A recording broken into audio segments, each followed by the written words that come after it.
welcome back to my channel. I'm going to be doing my June book reviews in this video. I decided to switch it up a little bit and to sit in a different place in my home today. As you can tell, I'm a big Golden Girls fan. It's my favorite show of all time. Today I am going to start with my least favorite book and build up to my favorite book. I had a DNF, I had a 2-star, I had some 4 stars, and I had some 5-star books. My DNF was My Killer Vacation by Tessa Bailey. This book is about a girl named Taylor and her brother Jude.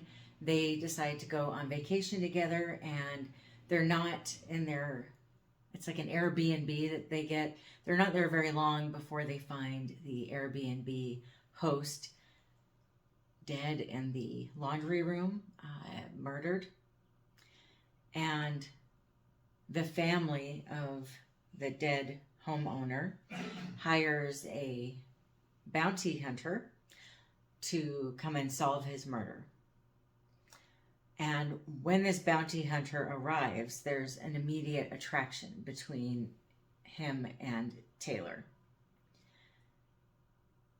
I thought the book was pretty interesting until the bounty hunter arrived. It felt like he had very little interest in solving the murder and more interest in getting into Taylor's pants, which I understand that, you know, people can get really attracted to each other and think that way about each other, but I feel like when there's a murder involved, maybe that's kind of on the back burner. I mean, this guy's body wasn't even cold yet, and both characters were just nonstop drooling over each other. It just seemed kind of odd. And I found this book to be very triggering. I want to tell you why, but I don't know how to tell you why without throwing a spoiler in here. Now, with this spoiler, it might make some people want to read the book more. But if you find what I'm about to say off-putting or triggering, it'll make you not want to read the book. So, while I have this book down, I will be talking about what I found triggering. And then when I'm done with that, I'll put the book back up, and then you'll know I'm not talking about the spoiler anymore, or any of the spoilers that I'm about to mention. Okay, so not very long after meeting, I think it's maybe 4 hours or so, I think they mentioned, into meeting, she starts telling him that she really wants a man's man who's just going to take charge and kind of manhandle her. And that's always been her fantasy, she says, which I thought was kind of odd to tell somebody right after you meet them your deepest, darkest fantasies. It just felt a little different. I mean, it's not like they met in a swingers club or something. Why is she talking to him about her deepest, darkest fantasies, right? While trying to solve a murder. But then, when things start heating up a little bit, he grabs her by the throat and pushes her up against the wall. And it's like so super hot, which I found very triggering. For me personally, if somebody grabbed me by the neck and pushed me up against the wall, I would probably call the cops and then get a restraining order. I wouldn't find that sexy or hot. But when I went to look at the reviews, I found out that I was very alone in that. There was maybe 2 or 3 reviewers that felt the same way I did. And by far, the rest of the reviewers thought that was very, very hot and appealing. So, you know, no judgment. Everybody is turned on by different things. For me, I wouldn't be. But as long as it's 2 consenting adults, I mean, to each their own. I think it would be very confusing for men these days to know what they're supposed to do and what is and isn't appropriate and what is and isn't abuse, when I'm reading in so many books, so many things that I would consider to be very inappropriate and disrespectful happening. But then these women are saying like, oh, that's so hot. I'm so confused because I thought these things were not okay and disrespectful and abusive. I just don't understand. But anyway, so apparently I'm in the minority now for not thinking that's sexy. But then there, I thought, okay, I guess it's just me. So after I got over my panic attack, I decided to try to keep reading. But then there was like references to him throwing her across the room and that being incredibly steamy and hot and sexy too. And I just couldn't handle it at that point.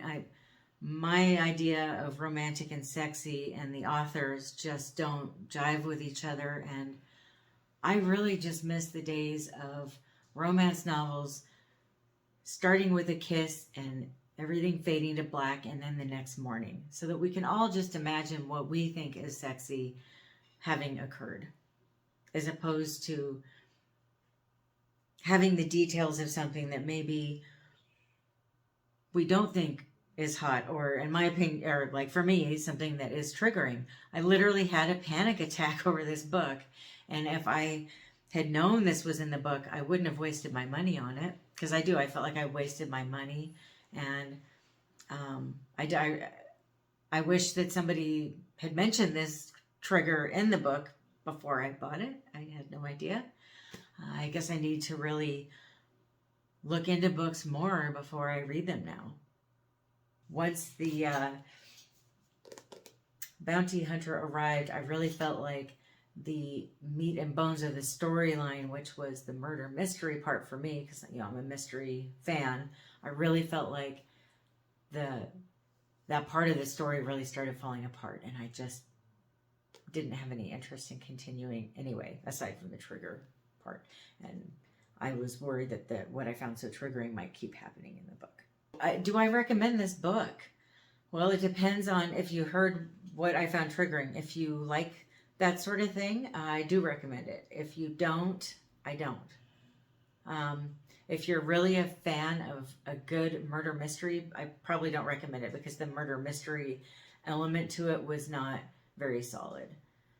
Then I read The Widow by Fiona Barton. This was the June selection for the Thrill a Month book club. And I had no expectations going into this book. The synopsis was a little bit vague and confusing to me, so I just really had no idea what I even thought it would be about. And I really wasn't impressed. I just didn't think it was very good. It's about a woman named Jean whose husband dies, and her husband had been accused of committing a crime, and now that he's gone, she's decided to tell her side of the story. The book just kind of bounced around a lot between different time frames and with different characters. I found all the characters to be very bland and unlikable. I don't care if characters are unlikable, but when they're bland also, there was nothing to any of the characters. They were all just so vague and boring to me. They weren't even like the color of Crew. They were like off-white, just boring. And I didn't like the writing either. The writing was boring to me too. I felt like maybe this story would have been better as a screenplay. Maybe it would be a decent mini-series or something, but the book and the storyline just fell really flat for me. It was interesting enough to keep reading, but that's about it. There's something else I want to mention, but this might give something away, so I'm going to do the same thing with this book. I'm going to put it down off the screen while I'm mentioning this, in case you're interested in reading it. I don't want to spoil anything for you, but if you're not going to read it, I'll go ahead and tell you, okay?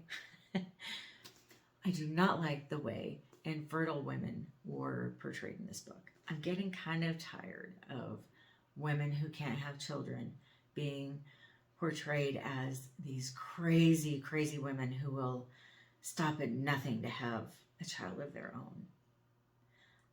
Apparently, in the book world, women that can't have kids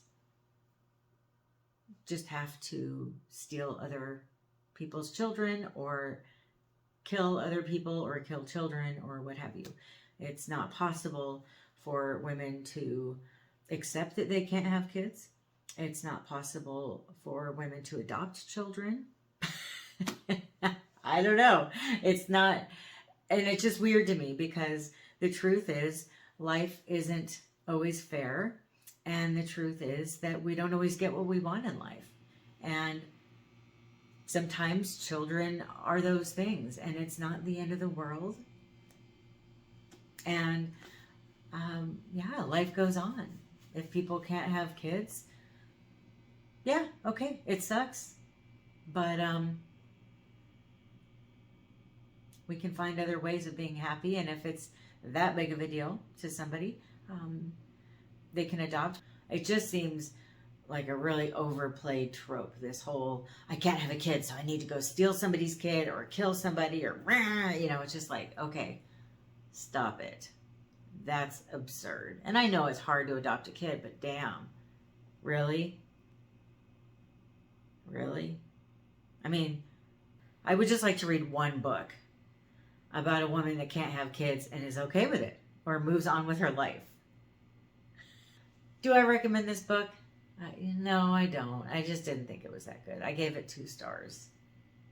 The next book that I read was The Family Upstairs by Jewell, and that one was an audiobook for me. This one is about a lady named Libby who turns 25, and she comes home from work to get this letter that she's been waiting for. It's a letter that tells her about her inheritance. And she's been waiting for this letter. She knows it's coming. She knows she's adopted. She's going to finally find out who she is. And so when she opens this letter, she finds out who she is, and she finds out that she is going to get this mansion, this old mansion. In this house, I think it was 24 years ago, 3 people were found dead. It was what is that called? Like a group suicide from a cult, and there was a 10-month-old baby that was found in this house, and that 10-month-old baby was her. So throughout this book, you're finding out what happened and how did this whole story come about, and it's very interesting and very fascinating and dark, and it kind of reminded me of Flowers in the Attic. It wasn't quite as disgusting, but it was kind of disgusting in certain ways. I did like it. I didn't get very attached to the characters, but it was good. It was hard to stop listening to at times. Sometimes it kind of went on and on, though. It was a very intertwined storyline, and I was kind of there for it. I gave it 4 stars. And then as soon as I was done reading it, like I like to do when I'm done with a book, I went to go look at the reviews and see what other people thought. And I found out that there is a sequel that is coming out any day now, I think. And I'm kind of excited about it. Or actually, I am excited about it. So I'm trying to decide when I can get it. I don't know. I'll probably just put it on my Christmas list or something. But I thought it was pretty good. I do recommend it. If you liked Flowers in the Attic, or you like those kind of books about cultish kind of things, or books about why somebody got adopted or what happened with their family or that kind of weird stuff, I think you'd like this book. I kept thinking about The It Girl by Ruth Ware and how it's coming out soon, and I decided that the next book I wanted to listen to was The Turn of the Key by Ruth Ware. I haven't been sure what I think of Ruth Ware. I've read a book that I thought was okay. I've read a book that I liked, and I've read a book of hers that I loved. So I thought, why not give her a chance and another chance and see what I think of this book.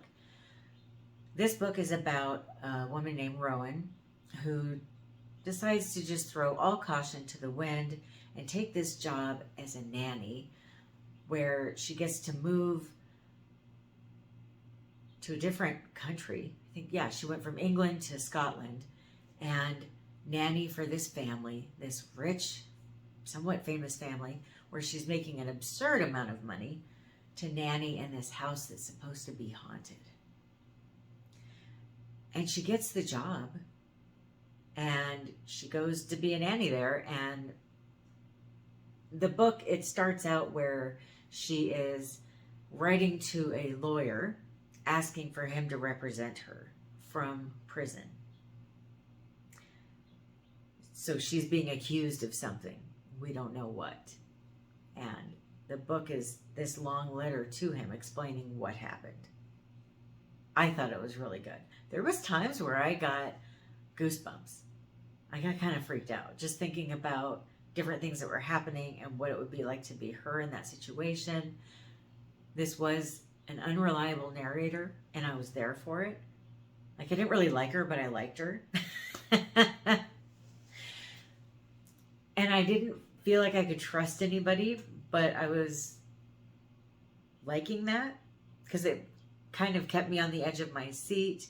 There was a few times where I thought I figured out what was going on, and I didn't. And I really liked it. Really genuinely liked it. I do recommend this book. There's so many people that say that Ruth Ware is overrated. And I guess at this point, this is my 4th Ruth Ware book. I don't think she's overrated. Nope, I don't. I had one that I give 3 stars, one that I gave 4, one that I gave 5. This one is 4.5. I'm rounding it up to 5. I really, really, really liked it. I recommend it. If you like creepy books that take place in England or now Scotland, Scottish, I think that you would like Ruth Ware. And I really don't think she's overrated. And if you don't agree with me, that's okay, but that's how I feel. I do like Ruth Ware, and I am wanting to read The It Girl. I just don't know when I can fit it in. I have too many books to read and not enough time. I need to find a job where I could get paid like $100 grand a year to read books. Is there one? Is anybody hiring for that? Because I want to apply for that job if you are. This next book I got is a book of the month a little while ago, in March, and I immediately kind of regretted getting it because all I heard from a few booktubers was that it was not very good. It was overrated, just like supposedly Ruth Ware is, and that it just wasn't even worth reading. Not any of you. I know I've got quite a few friends on here that are booktubers. None of you. I'm talking about booktubers that don't know who I am and don't watch my channel. But I thought, you know what? I'm feeling adventurous. I'm going to read it. The synopsis looks so good. And I love the trope of wanting to solve a sibling's murder, right? Or disappearance, whatever. Something happens to a sibling and you want to know what, right? And so The Paris Apartment, I decided to go ahead and give it a chance. It's about a girl named Jess. Jess is like so many people in the world today.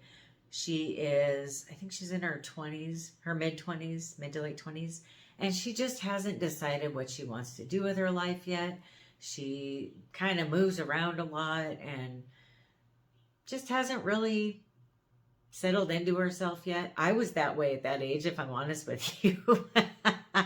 I was still moving from job to job a lot. I still didn't know who I really was or what I wanted to do.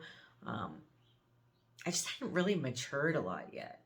And that is Jess in this book. Jess is a party animal like me at that age. Yeah, I kind of was. Don't tell anybody, but I was.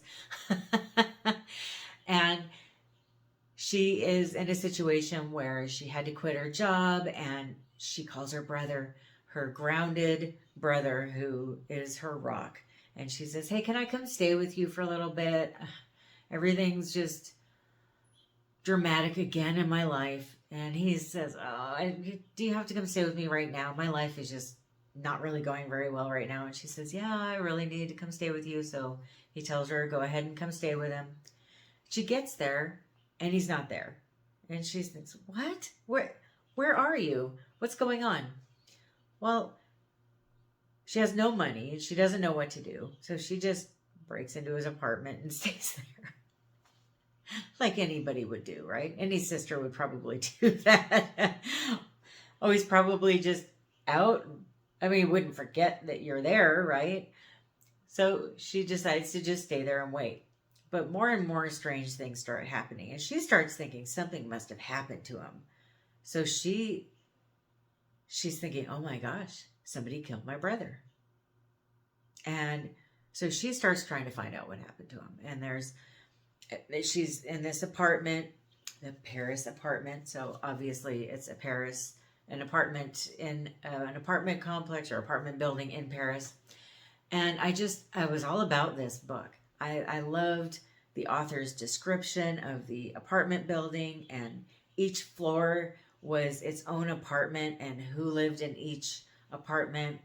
And it was just kind of a creepy apartment building with its own, the apartment building was its own character.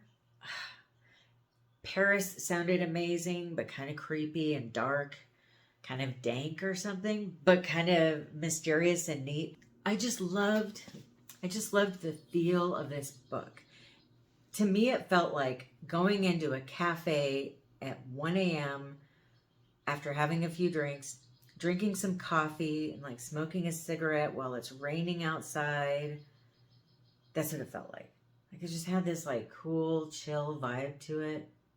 Kind of felt like the 90s, you know? I loved this book. I really did. I loved the flawed characters and the personalities that each of them had. There was a twist in it that I didn't see coming. I couldn't stop listening to it, and I was putting together some IKEA furniture while I was listening, so I'll probably always think of this book when I look at that furniture, or think of that furniture when I look at this book. But I thought it was so good. I loved it. I recommend it. If you like mysteries, I think it's great. And maybe that's part of the problem. Maybe this book wasn't marketed the right way. I think this would be a really good movie too.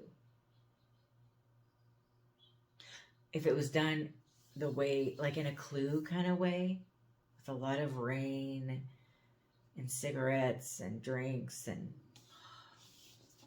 so I definitely recommend it. I give it 5 stars. I really loved it. I also had the pleasure of listening to this book and obviously physically reading it, which is my favorite way to read a book. I really liked the way they did this book audio-wise too. They had multiple voice actors. I like that more. When they have male and female voices doing the male and female characters, I think it's so much better that way. Oh, I did though. It was so good. I plan on rereading it. That's how much I liked it. Which usually a mystery gets one read out of me and it's done.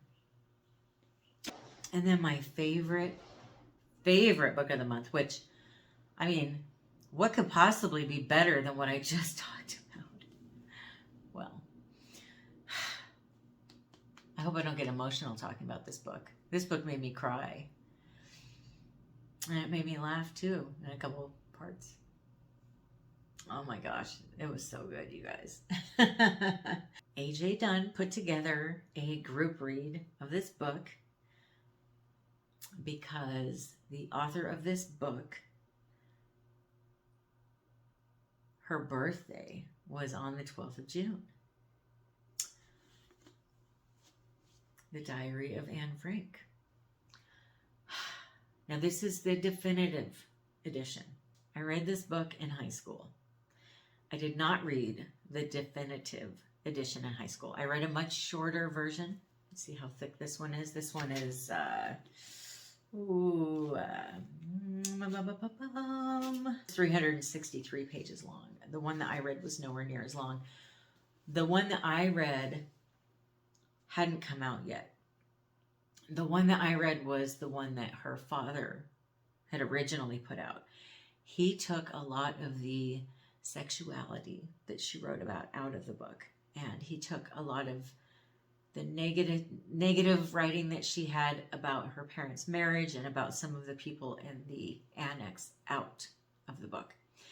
And I think I read it was 91, it was decided that they were going to have a children's author translate this book, the whole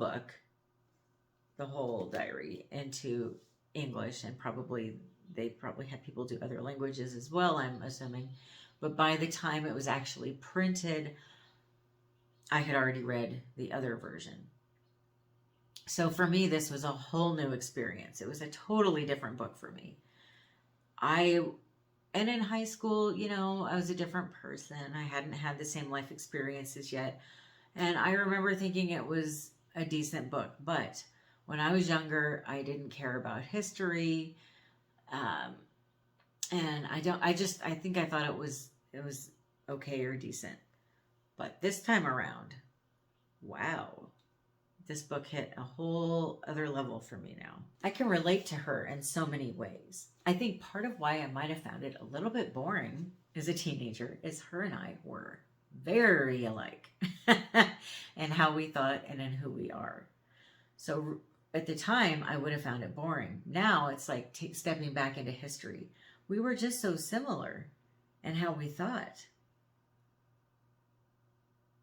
Very similar. It's almost kind of eerie to me.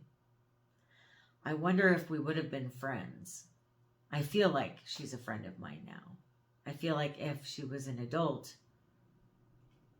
her and I would be friends. I don't know if we would have been at that age because we might have been too alike to be friends. But our sense of humor was very, very similar. And our way of looking at the world and people was so similar. Because I felt so attached to her and I loved her, or still do, so much, I had a really hard time reading this book. And I got about 150 pages into it and went into, I know this is going to sound strange, but I went into a period of mourning. And I read it very slowly after that. Because I started it on her birthday. I started it on June 12th. And for about 2 weeks, I very, very slowly read maybe half a chapter a day or something.